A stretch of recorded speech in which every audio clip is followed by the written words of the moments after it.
Hello.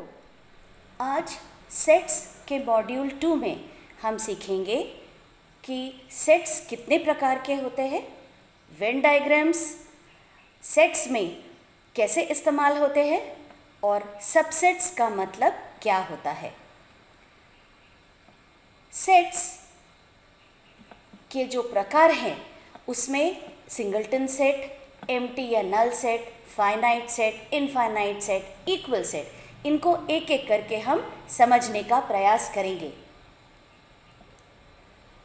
Singleton set यानी एक ऐसा सेट जिसमें सिर्फ एक ही एलिमेंट होता है।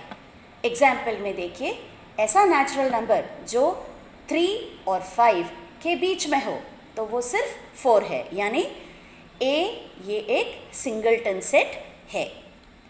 एम्प्टी या नल सेट, तो जैसे इसका नाम है उसी प्रकार से एम्प्टी या नल सेट वो सेट होता है जिसमें कोई भी एलिमेंट नहीं होता। जैसे एग्जाम्पल में बताया है कि ऐसा नेचुरल नंबर जो 4 और 5 के बीच में हो, तो ऐसा कोई भी नेचुरल नंबर नहीं है, यानी बी सेट में कोई भी एलिमेंट नहीं है, तो ये सेट बी एक एम्प्टी सेट या नल सेट होता है।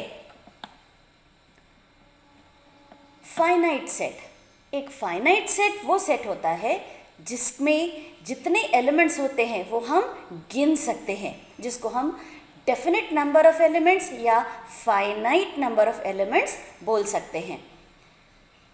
इनफाइनाइट सेट वो सेट होता है जिसमें हम एलिमेंट्स गिन नहीं सकते या उसके एलिमेंट्स इनफाइनाइट होता है। जैसे इस एग्जाम्पल में आपको दिखाया गया है, एक लाइन में अनगिनत पॉइंट्स होते हैं, तो अगर हम उन पॉइंट्स का सेट मानते हैं डी, तो वो सेट डी ये एक इनफाइनाइट सेट होगा। इक्वल सेट, दो सेट्स ए और बी ये इक्वल होंगे जब उनमें नंबर ऑफ एलिमेंट्स सेम होंगे और वो एलिमेंट्स भी सेम ही होंगे। जैसे एग्जाम्पल में देखिए, एक्स लेटर है वर्ड फॉलो का और सेट बी है लेटर वर्ड वुल्फ का।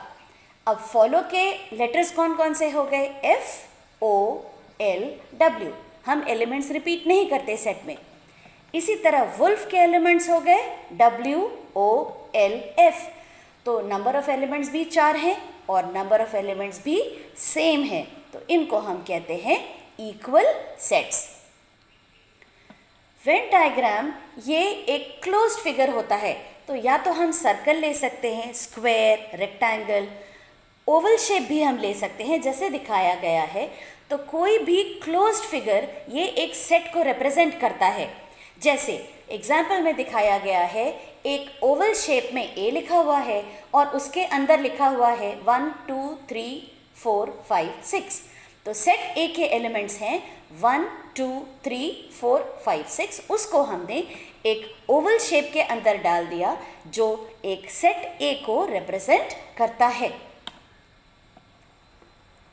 सबसेट, मान लीजिए ए और बी ये 2 सेट्स हैं और बी का हर एक एलिमेंट ए का भी एलिमेंट है, तो हम कहेंगे कि बी ए का सबसेट है।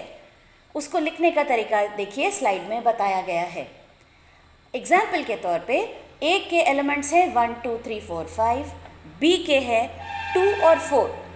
तो 2 और 4 ये बी के एलिमेंट्स हैं और वो ए के भी एलिमेंट्स हैं, तो बी ए का सबसेट हो गया। अब ये कुछ सॉल्व्ड एग्जाम्पल्स हैं, वो आप देख सकते हैं। पहले में आपको इनफाइनाइट सेट है कि नहीं वो बताना है, दूसरे में आपको बताना है कि वो इक्वल सेट्स है कि नहीं। आइए एक बार हम फिर से पढ़ते हैं कि हमने क्या सीखा। N W Z Q R ये सारे सेट्स इनफाइनाइट हैं। एक सेट वो खुद का भी सबसेट होता है। एम्प्टी सेट ये हर एक सेट का सबसेट होता है। और अगर ए इज इक्वल टू बी है, यानी ए और बी ये इक्वल सेट्स हैं, तो ए बी का सबसेट होगा क्योंकि ए के सारे एलिमेंट्स बी में होंगे। और बी के भी एलिमेंट सारे ए में होंगे तो बी भी ए का सबसेट होगा। तो ये एक डेफिनेशन के तौर पे भी हम यूज़ करते हैं।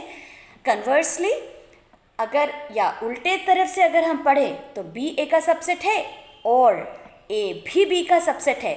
जब ये दोनों स्टेटमेंट ट्रू होते हैं तो हम बोलते हैं कि ए और बी ये इक्वल सेट्स हैं। Thank you.